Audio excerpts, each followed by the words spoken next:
ఉత్తరాంధ్రలో వైసీపీకి తూట్లు పడబోతున్నాయా? ఒకే రోజు ఆ ఇద్దరు నేతలు జగన్కి వార్నింగ్ ఇవ్వడం అందులో భాగమేనా అంటే అవుననే సమాధానం ఇస్తున్నారు కొంతమంది రాజకీయ విశ్లేషకులు. ఇక ఇదే అంశానికి సంబంధించి మనతో మాట్లాడేందుకు ప్రముఖ రాజకీయ విశ్లేషకులు జగదేవ్ గారు మనతో ఉన్నారు. ఆయనతో మాట్లాడదు. జగదేవ్ గారు నమస్తే అండి. నమస్తే అండి. ఉత్తరాంధ్రలో వైసీపీకి తూట్లు పడబోతున్నాయా? ఒకే రోజు ఆ ఇద్దరు నేతలు అంటే దాడి వీరభద్రరావు గారు పార్టీకి రాజీనామా చేసి ఈరోజు తన అనుచరులతో కలిపి భవిష్యత్ కార్యాచరణ ఏంటనేది చెప్తా అన్నారు. అలాగే కొనతాల రామకృష్ణ గారు జగన్ మీద విరుచుకుపడ్డారు. ఈ వీళ్ళిద్దరి ఒకటే రోజు జగన్ మీద విరుచుకుపడ్డనే కారణం కూడా అందులో భాగమేనా అంటే ఏం చెప్తారు? భాగమేనండి. అంటే ఈ చెప్తున్నాను కదా, ఇంకా మీరు సంక్రాంతి తర్వాత చూస్తారు. సంక్రాంతి వరకు కూడా కనీసం ప్రభుత్వం తరపులో ఉన్నాము, ప్రభుత్వంలో ఉన్నామని ఊరికే ఊర్లో వెళ్ళినప్పుడు కానీ ఇలా కోడిపందాలకు గట్రా వెళ్ళేటప్పుడు కానీ ఆ గౌరవమైన కాస్త కాపాడుకుందాం, మంది మార్పులం పోలీసులు అందరితో ప్రొటెక్షన్ కోసం ఆలోచిస్తున్నారేమో నేను అనుకుంటున్నాను. ఓకే, సంక్రాంతి తర్వాత ఇంకా ఇట్లాంటి చాలా బయటకు వస్తాయి. ఉత్తరాంధ్ర ఎస్పెషల్లీ ఎలా ఉండేదంటే, ఫర్ ఎగ్జాంపుల్ ఒకప్పుడు శ్రీకాకుళం జిల్లా తీసుకుంటే తెలుగుదేశంకి కంచుకోట. 12 నియోజకవర్గాల్లో ఒకటే ఏదో వచ్చేది కాంగ్రెస్, అంతే. మిగతా 11 టీడీపీ కొట్టేది. విజయనగరం జిల్లా కూడా అంతే, 11 నియోజకవర్గాలు ఉంటే ఇప్పుడు వైజాగ్ జిల్లా కూడా ఇప్పుడు అనకాపల్లి జిల్లా చేశారు. కొనతాల రామకృష్ణ గారు కూడా అండ్ దాడి వీరభద్రరావు అనకాపల్లి ఆ పరిసరాలకు చెందిన వ్యక్తులే. సో వీళ్ళు మంచి దాడి ఫ్యామిలీ చెందిన వాళ్ళు. దాడి వీరభద్రరావు గారు, కొనతాల రామకృష్ణ గారు ముందు నుంచి కూడా ఉన్న వ్యక్తులే, ఇద్దరు మాజీ మంత్రులే. అయితే సామాజిక వర్గాలు వేరు, బట్ ఇద్దరు కూడా ఒకప్పుడు మంచి పార్టీలో బాగా ప్రాబల్యం ఉండి మంచి చేసిన వాళ్ళే, బట్ క్రియాశీలకంగా వ్యవహరించిన వాళ్ళే. అంటే ఆ పేరు చెప్పగానే మీరు పేరు చెప్పగానే ఒకసారి ఉత్తరాంధ్రని ఎలా స్ట్రైక్ అయిందంటే అనకాపల్లి అని స్ట్రైక్ అయింది నాకు. ఉత్తరాంధ్ర కన్నా అనకాపల్లి అని ఊరు ఎలా స్ట్రైక్ అయిందంటే అంత ప్రాతినిధ్యం ఉన్న వ్యక్తులు, ఫెమిలియర్. ఏదో 175 మందిలో ఎక్కడో ఉన్నారు, అందరికీ తెలియాల్సిన లేదు కదా, బట్ వీళ్ళు ఫెమిలియర్గా ఉన్న వ్యక్తులు కూడా ఇప్పుడు ఒక్కొక్కటిగా ఇప్పుడు మొన్న గాజువాక ఎమ్మెల్యే చేశారు కదా. సో వీళ్ళందరూ కూడా కూడబలుక్కొని వాళ్ళందరికీ కూడా బయటకు వచ్చేయాలని ఉంది. కాకపోతే ప్రభుత్వం ఉంది కదా, ఇప్పుడైనా అవకాశం వస్తుంది కదా, సరే ఈయనైనా మారుతారు వింటారేమో అనుకొని చూస్తున్నారు. బట్ చాలామంది చెప్పిన శ్రేణులు ఏంటంటే ముఖ్యమంత్రి అధినేత ఎవరైతే ఉన్నారో ఆయన ఎవరి మాట వినరు, ఆయనకు తోచిందే చేసుకెళ్ళిపోతుంటారని ఒక విమర్శలు కూడా ఉన్నాయి. అది ఎంతవరకు వాస్తవం తెలియదు, కానీ చాలామంది వాస్తవం అనే చెప్తుంటారు. అయితే సో ఇక్కడ కూడా ఇప్పుడు మంత్రికి ప్రాధాన్యత లేనప్పుడు ఇంక ఎమ్మెల్యేకి ఏముంటుంది? కింద స్థాయి ఎంపీటీసీలు, జడ్పీటీసీలు, సర్పంచులు వీళ్ళని ఎవరు పట్టించుకుంటారు చెప్పండి? ప్రతిసారి కూడా నేను చెప్పేది అదే, వాళ్ళకి ఏ ప్రాధాన్యత లేకపోయేసరికి ఏమవుతుందంటే, ఇప్పుడు అందులో రాజకీయ నేపథ్యంలో ఉన్నవాళ్ళు, ఆ పదవిలో ఉన్నవాళ్ళు ఒక్కసారి పదవి లేకపోతే వాళ్ళకి అంత ఇంపార్టెన్స్ తగ్గిపోతే చాలా గిల్టీగా ఫీల్ అవుతారు. అసలు ముఖం చాటేస్తారు, బయటికి రావడానికి కూడా నచ్చరు. మ్యాక్సిమం రాజకీయ నాయకులు చూడండి, ఓడిపోతే కొద్ది రోజులు ఒక విదేశాలకు వెళ్ళిపోవడమో లేదా ఎక్కడికి వెళ్ళిపోవడమో, కొన్నాళ్ళు ఒక ఆశ్రమంకి వెళ్ళి గడిపి రావడం, మళ్ళీ వచ్చి అప్పుడు ప్రజల్లోకి వస్తారు. చేస్తున్న వాళ్ళు విమర్శించడానికో ఇంక దేనికో, అంటే మేము మా ఉనికిని కోల్పోలేదని చెప్పడానికి. ఒక పవన్ కళ్యాణ్ గారు ఒక్కరే ఓడిపోయిన రెండో రోజు తెర మీదకు మళ్ళీ జనాల్లోకి వచ్చారు, కానీ మ్యాక్సిమం ఏ నాయకుడు కూడా అంత త్వరగా రాలేరు. అంటే అరే ఇన్నేళ్ళు ప్రజలకు సేవ చేసావు, మనకంటూ గుర్తింపు ఉంది, ఇప్పుడు మన వెనక ఎవరు రారు, మనతో ఎవరు నిలబడరు, ఆ మంది మార్బలం, పోలీస్ ప్రొటెక్షను, ఆ హుందా అది వేరుంటుంది కదా. సో అందుకు ఎంతైనా సరే ఏదో ఒక పార్టీ ఏదో ఒక పదవి కోసం ఉన్నాంలే అనుకొని చాలామంది ఓపికగా ఉన్నా కూడా ఎప్పుడైతే ఇక్కడ వైసీపీలో ఒక్కొక్కటిగా బయటకు వస్తున్నారో వాళ్ళు ఓపెన్ అవుతున్నారు. సరే ఇంక 2 నెలలు ఉందిలే, ఇంక 2 నెలలది ఏముందిలే, ఇప్పుడైనా ఓపెన్ అయ్యి బయటికి రాకపోతే ఖచ్చితంగా రేపొద్దున జంపు చేయడానికి అవకాశం కానీ పక్కన వేరే పార్టీకి వెళ్ళడానికి కానీ అవకాశం ఉండదు కదా.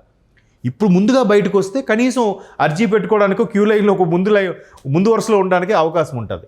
ఒకవైపు టీడీపీ జనసేన అలయన్స్ అయిపోయాయి, టీడీపీ జనసేన అలయన్స్ అయ్యాయి కాబట్టి అక్కడే సీట్లు సర్దుబాటులోనే ఆల్రెడీ ఉన్న సీట్లలోనే కొన్ని జనసేనకి కొన్ని టీడీపీకి కేటాయించినప్పుడు అందులో ఉన్న వాళ్ళకే కొంత మొండి చేయి చూపించాల్సి వస్తుంది, రెబల్స్ తయారయ్యే అవకాశం ఉంది.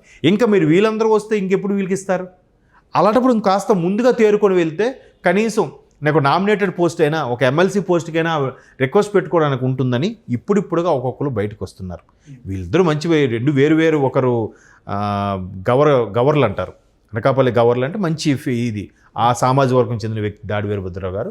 కొనతాల గారు దొరలు, వెలమ సామాజిక వర్గానికి చెందిన వ్యక్తి అనుకుంటున్నాను. సో మంచి సామాజిక వర్గాలు, మంచి సపోర్ట్ ఉన్నది, ఆర్థికంగా కూడా మంచి సపోర్ట్ ఉన్న వ్యక్తులు కాబట్టి ఈ నేపథ్యంలో వాళ్ళు ఒక్కసారిగా రివర్స్ అయ్యారంటే గ్రౌండ్ లెవెల్లో ఏ స్థాయిలో రివర్స్ అనేది ఉన్నదో అర్థం చేసుకోండి.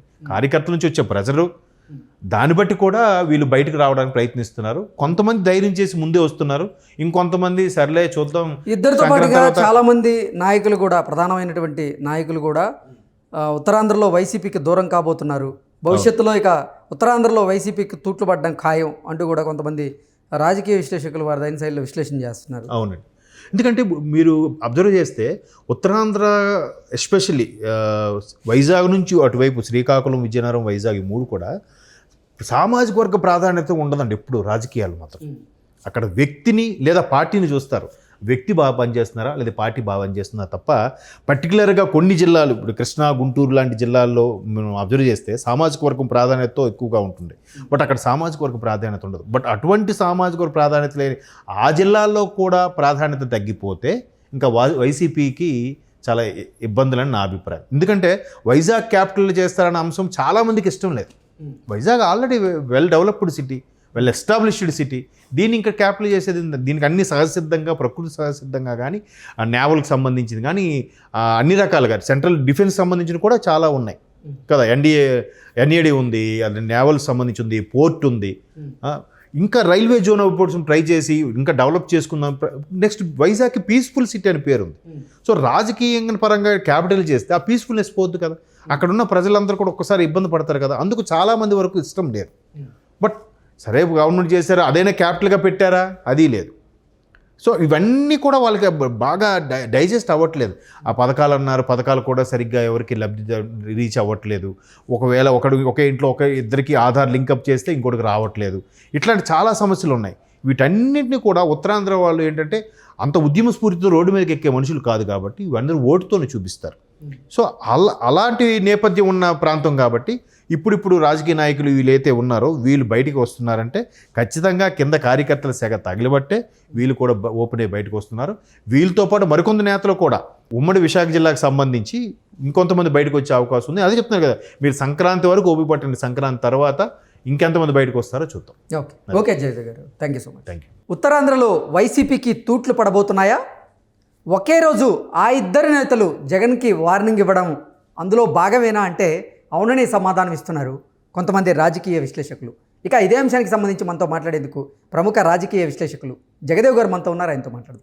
జగదేవ్ గారు నమస్తే అండి. నమస్తే అండి. ఉత్తరాంధ్రలో వైసీపీకి తూట్లు పడబోతున్నాయా? ఒకే రోజు ఆ ఇద్దరు నేతలు అంటే దాడి వీరభద్రరావు గారు పార్టీకి రాజీనామా చేసి ఈరోజు తన అనుచరులతో కలిపి భవిష్యత్ కార్యాచరణ ఏంటనేది చెప్తా అన్నారు. అలాగే కొనతాల రామకృష్ణ గారు జగన్ మీద విరుచుకుపడ్డారు. వీళ్ళిద్దరి ఒకటే రోజు జగన్ మీద విరుచుకుపడ్డనే కారణం కూడా అందులో భాగమేనా అంటే ఏం చెప్తారు? భాగమేనండి. అంటే చెప్తున్నాను కదా, ఇంకా మీరు సంక్రాంతి తర్వాత చూస్తారు. సంక్రాంతి వరకు కూడా కనీసం ప్రభుత్వంలో ఉన్నామని ఊరికే ఊర్లో వెళ్ళినప్పుడు కానీ ఇలా కోడిపందాలకు గట్రా వెళ్ళేటప్పుడు కానీ ఆ గౌరవమైన కాస్త కాపాడుకుందాం, మంది మార్పులం పోలీసులు అందరితో ప్రొటెక్షన్ కోసం ఆలోచిస్తున్నారేమో నేను అనుకుంటున్నాను.